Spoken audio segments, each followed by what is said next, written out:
ce quartier va se voir refaire une peau neuve, une nouvelle, on va dire, virginité à travers des habitations, un logement social mais aussi un logement d'accession à la propriété qui va permettre tout simplement aux habitants de redécouvrir ce coin de Liévin.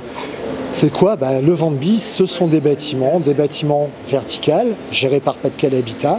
Et donc il fallait tout simplement accompagner cette démarche par un établissement, on va dire en tout cas un lieu où les habitants pouvaient s'y retrouver, pouvaient marquer leur empreinte et leur histoire avant de partir vers d'autres horizons, d'autres quartiers. Certains reviendront également sur les logements qui s'y bâtiront.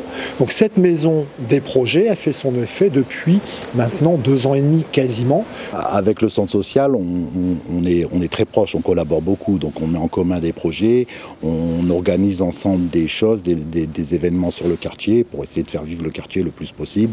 Les gens quittent le quartier parce qu'il faut les reloger, il faut vider les logements, après il faudra détruire, donc on reste sur un territoire qui sera en chantier, donc oui, ça reste un moment qui va être différent, compliqué, différent. Donc il va falloir penser des animations différentes, réfléchir à des animations différentes et essayer de faire revenir les gens pour qu'ils participent au projet de restructuration du quartier, de reconstruction, pour qu'ils puissent donner leur avis, parce que c'est une volonté de la mairie de faire participer la population sur la nouvelle construction et leur nouveau quartier, leur futur quartier. Donc pendant tout ce temps-là, il va falloir construire ensemble.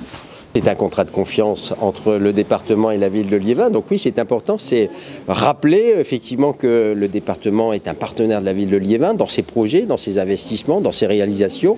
Et cet apport du département, il est fondamental, au-delà de l'apport quotidien qui est celui du conseil départemental, dans la vie de tous les jours. Et j'ai rappelé quelques exemples dans le domaine effectivement de la prise en charge des personnes handicapées, des personnes âgées, de la petite enfance. Bref, le département est partout, mais il est aussi important de rappeler qu'aux côtés des communes, dans leur projet, l'apport et la contribution du conseil départemental est fondamental. Nous sommes dans un quartier qui est un quartier en rue, 400 démolitions, reconstruction de plus d'une centaine de logements individuels, un centre social qui est en cours d'élaboration, etc.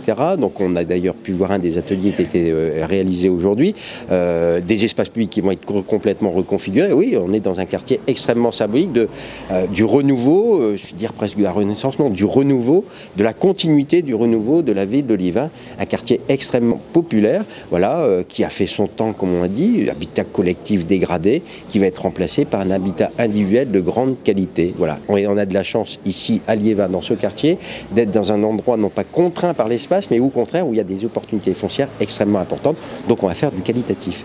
Avec le département, parce que le département est le partenaire des communes. Je crois qu'on l'a démontré à travers le département encore ces derniers temps. Et puis ici, dans une ville qui a gardé ses valeurs, je crois que c'est important et que nous devons accompagner. Quand j'ai parlé tout à l'heure d'idéal commun, c'est un mot très fort, je dirais, qui pour moi a beaucoup de sens. Ici, on sent que respire toujours la dimension sociale, humaine des projets. Et c'est la raison pour laquelle nous devions être présents dans ce contrat.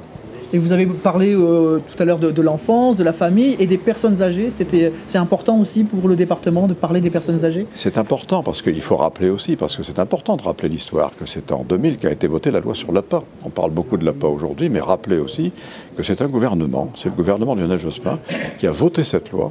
Paulette Guinchard était à l'époque secrétaire d'État, mais c'est nous qui avons voté cette loi. J'étais parlementaire à l'époque, et aujourd'hui nous devons, nous les départements, mettre en application l'APA. Mais c'est encore une fois une loi qui a une dimension sociale et humaine très importante. Ça a été rappelé en son temps.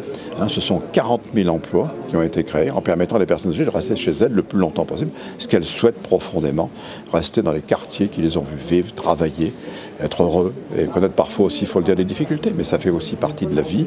Et bien, je crois que tout cela, c'est cette dimension humaine qui est la caractéristique de l'idéal qui est le nôtre.